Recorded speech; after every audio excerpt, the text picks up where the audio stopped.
To know what the where the line is between a normal gay person and a not normal gay person. Are they ever going to stop finding fake reasons to get outraged?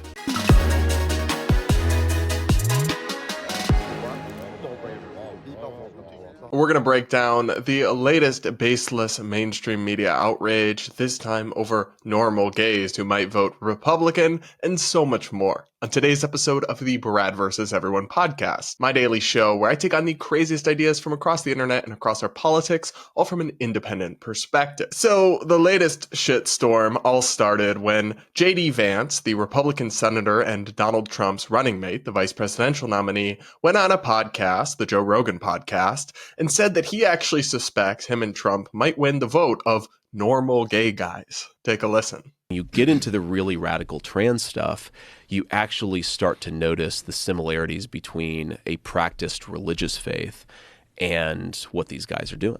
Yeah. And it's very interesting. I mean, I actually met earlier with a friend who lives in Austin who's like a kind of a gay Reagan Democrat. And he's a very, very interesting guy. He's a fascinating guy. He's one of the smartest political philosophers, I think. How do you be a gay Reagan Democrat?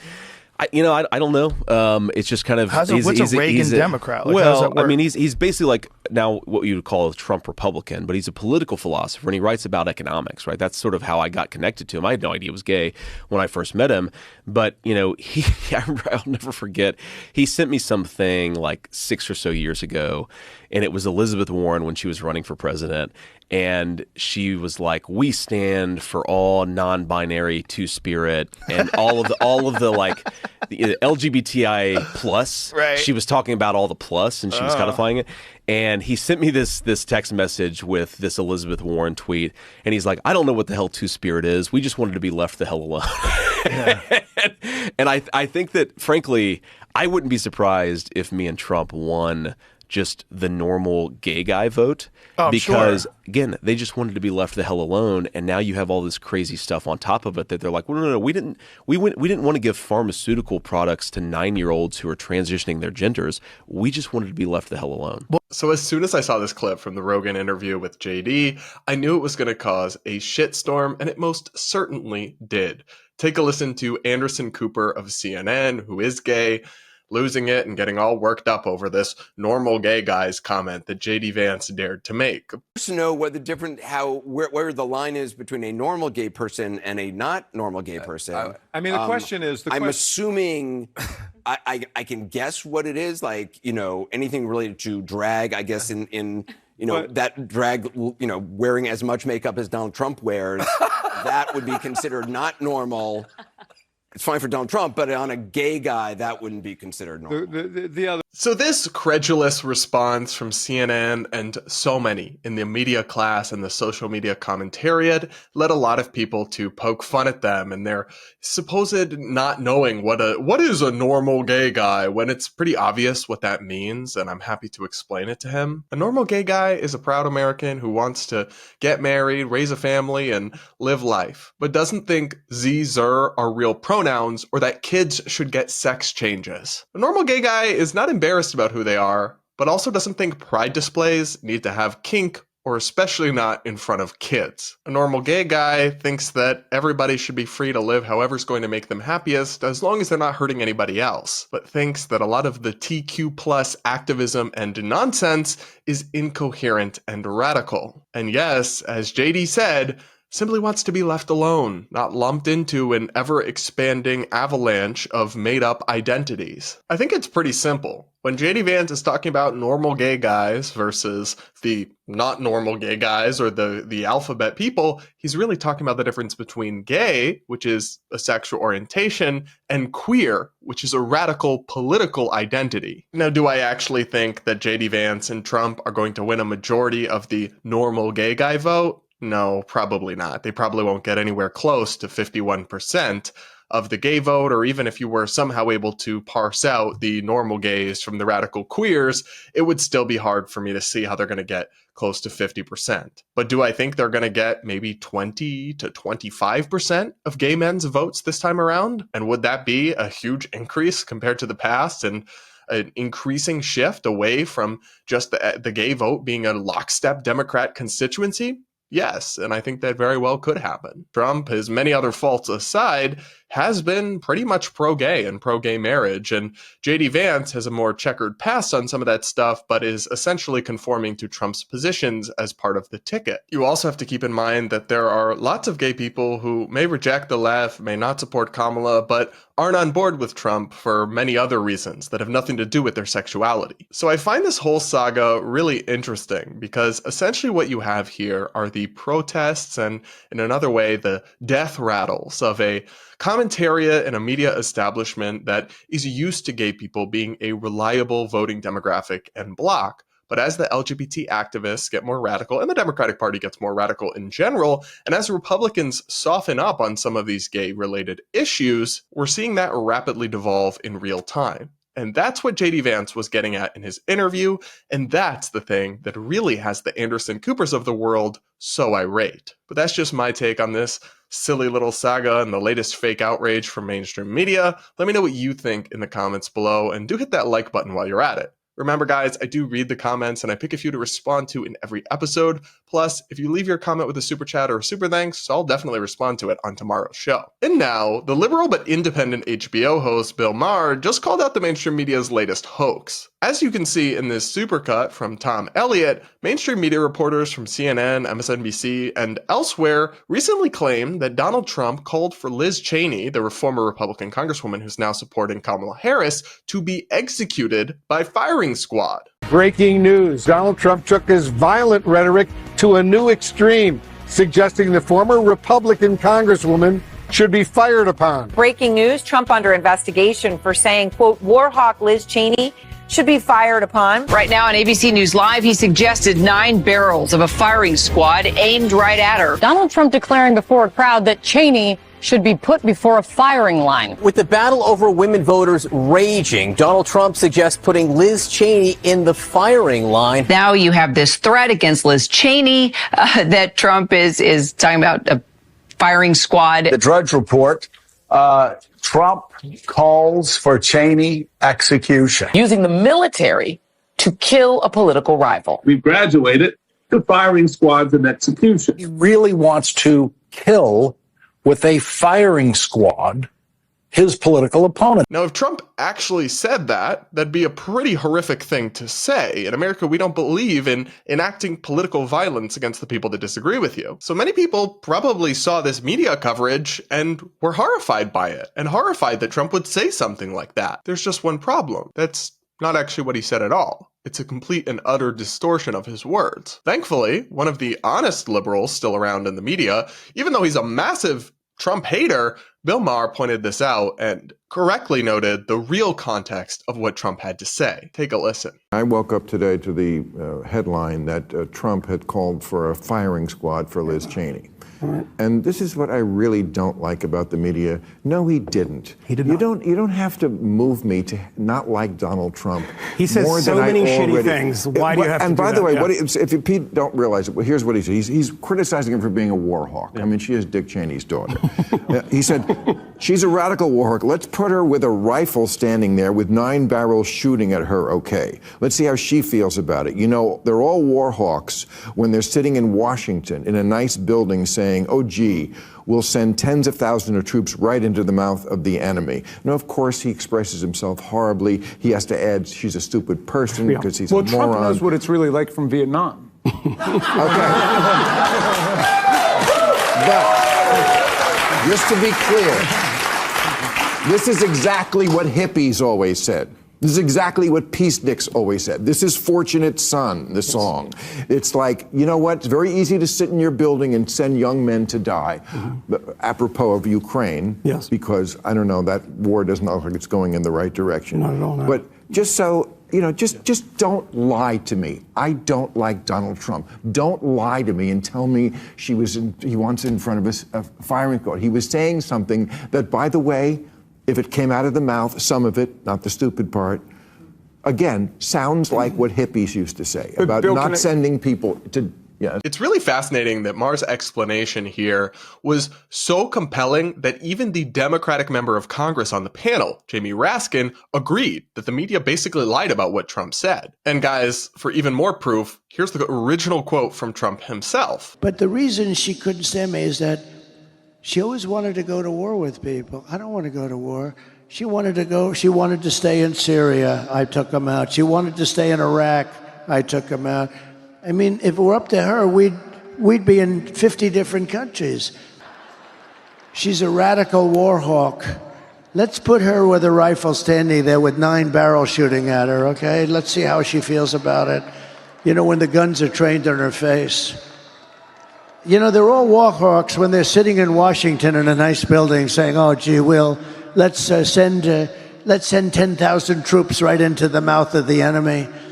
But she's a stupid person. And I'd have meetings with a lot of people, and she always wanted to go to war with people. Now, you can clearly tell from this context that Trump was not calling for Liz Cheney to be executed. Although he has called for her to face a military tribunal in other posts, he wasn't calling for her to be executed or sent to a firing squad or anything like that. He was calling her a chicken hawk, an accusation long levied at critics of people who are super hawkish or who want the U.S. to intervene overseas with the military more aggressively, saying, you know, you love all these wars, you love all these invasions, but you don't seem interested in fighting them or sending your sons to fight them.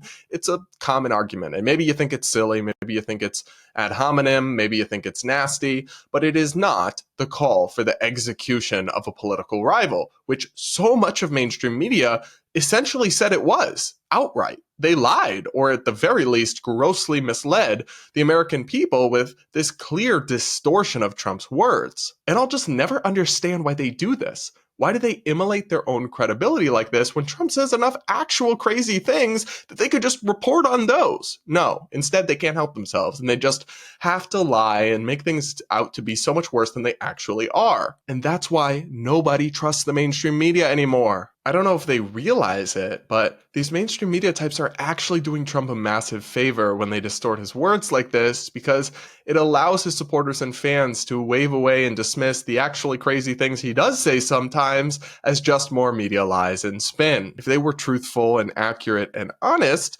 like some folks, like Bill Maher, still are, they might actually be able to spotlight some of Trump's flaws and crazy statements and push back on him with integrity. But instead, they have total Trump derangement syndrome and are content to just mislead their audiences and light their own credibility on fire. I think this is a really gross smear, and the whole saga is just sad. To me, it's the kind of thing that is slowly tearing our country apart at the seams. And it's why I'm really dedicated to independent media and building different platforms and voices out for people that they can go to, that they can trust. Like, you guys might not always agree with my opinions, but I will never ever knowingly mislead you or lie to you like so many of these mainstream media hosts have gotten incredibly comfortable doing. What do you guys think? Let me know in the comments below, and do hit that like button while you're at it. And now it's time for Brad versus TikTok, my daily segment where I take on the craziest ideas from the Clock app. Pronoun of the day is slug.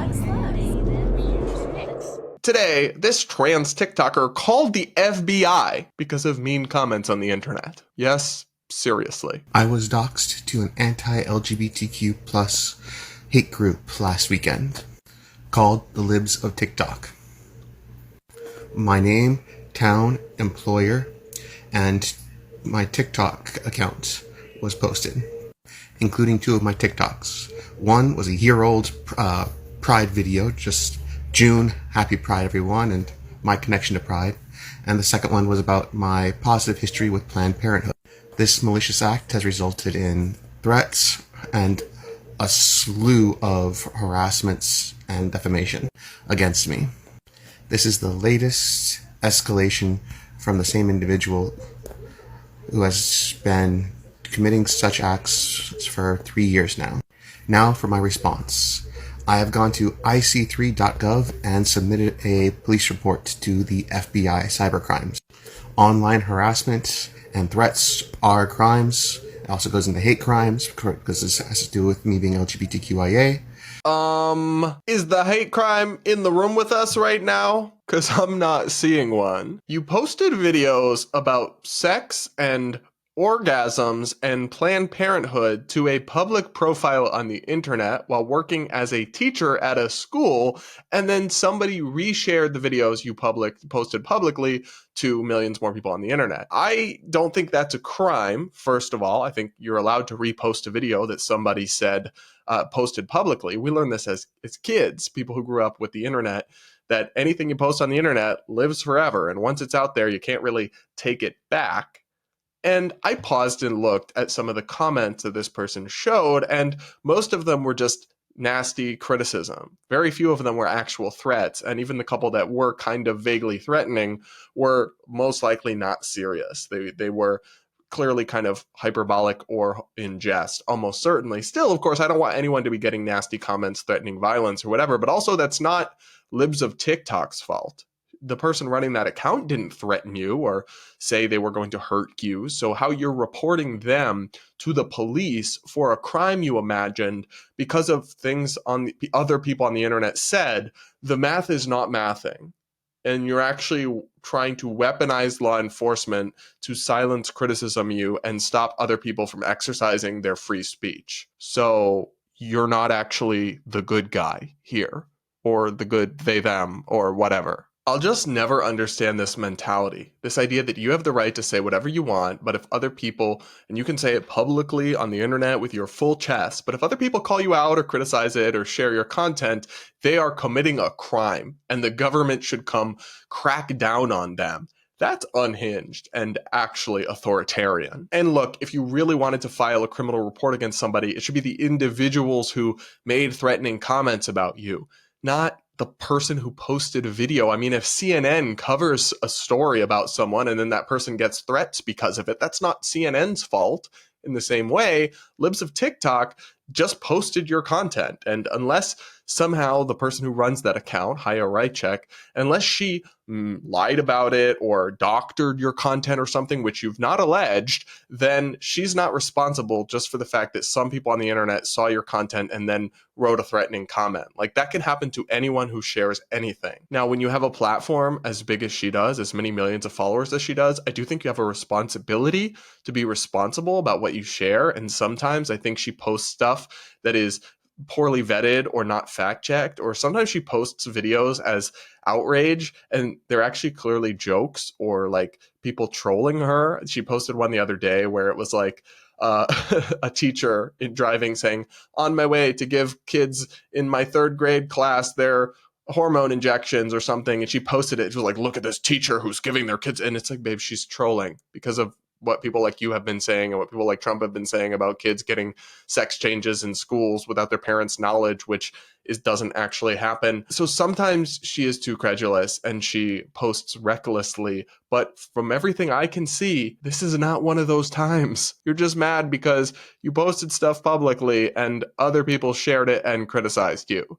And you want the police, no, the FBI to get involved and protect you. Sorry, Cupcake, but the world does not work that way, nor should it. What do you guys think? Do you have any sympathy for this TikToker? I guess as a fellow content creator, I really just don't. But I do want to hear from you, so let me know in the comments below and do hit that like button while you're at it. And now I'll wrap up today's show by reading a few of your comments from the last episode. One person says, okay, I think I should have worn Depends before watching this one. This guy is hysterical. And that's about my video reacting to the YouTuber No Cap on God trolling a Kamala rally and a MAGA rally. And I thought he was really funny, but it is, I guess it's up to what your tastes of comedy are. Not everyone found it funny, but I certainly did. Another person writes, I'm Australian and I physically felt embarrassment when you said it was my country that had done this. I tend to agree with most of your criticisms of Candace Owens and personally usually only resonate with about 50% of what she says. Even if I agreed with nothing she had to say, I'd never support banning her entry. Absolute nonsense. I'm a huge fan. I don't always agree, but it's so hard to find someone with your level of rationality and intelligence. I'm really hoping the results of this election take your country in a positive and more prosperous direction. Well, thank you so much for the support. And yeah, I'm really sorry for all my Australian followers and friends, because what they're doing down under is increasingly dystopian from the outside looking in. And somebody writes, and not family friendly. And they write, I love you, Brad, and I always learn so much, but I seriously hope families aren't sitting around watching any of your shows. Yeah, you're right. I guess they are not necessarily good for kids, but I guess that's up to parents' judgment. and maybe older teenagers or something can watch some of the content. But I just wanted to give people a heads up because that last episode was particularly vulgar, I think it's fair to say. Another person says, I have a close family member who has unfortunately let me know they will not be attending my wedding due to me voting for Trump and my gender critical views when it comes to children. I suppose I'd rather have him not come than cause a scene there, but still the divide is real. That is so sad and so close-minded. And I'm so sorry to hear that. People like that really bother me because family is so important and differences about politics should not be tearing apart families. But yes, if he really is that close-minded and toxic, you are better off without him there. But I really wish for all of you that he can open his mind a little bit and get a better attitude because that is just really sad and toxic stuff. Another person said, hey, Brad, I'm just wondering, what is one of your all-time favorite movies to watch and what would be the perfect meal and drink to go with it for a Saturday evening? You know, I'm not a huge movie person, but I more like to watch TV shows. I'm rewatching Law and Order right now, and if I could eat anything and I wasn't worried about calories or anything else, I'd definitely go with some boneless buffalo wings and some waffle fries with ranch and then blue cheese, not ranch, for the chicken, and then the ranch for the fries. That would probably be my comfort meal if I wasn't worried about not gaining weight or anything like that. So hopefully that answers your question. And with that, guys, that's it for this episode of the Brad vs. Everyone podcast. Thank you so much for tuning in. Please do make sure you're subscribed and do hit that like button before you go. Do comment with your thoughts. I do read the comments. I take the time to every episode, and I love hearing what you guys have to say. Plus, if you leave your comment with a super chat or a super thanks, I'll definitely respond to it on tomorrow's show. And with that, we'll talk again tomorrow.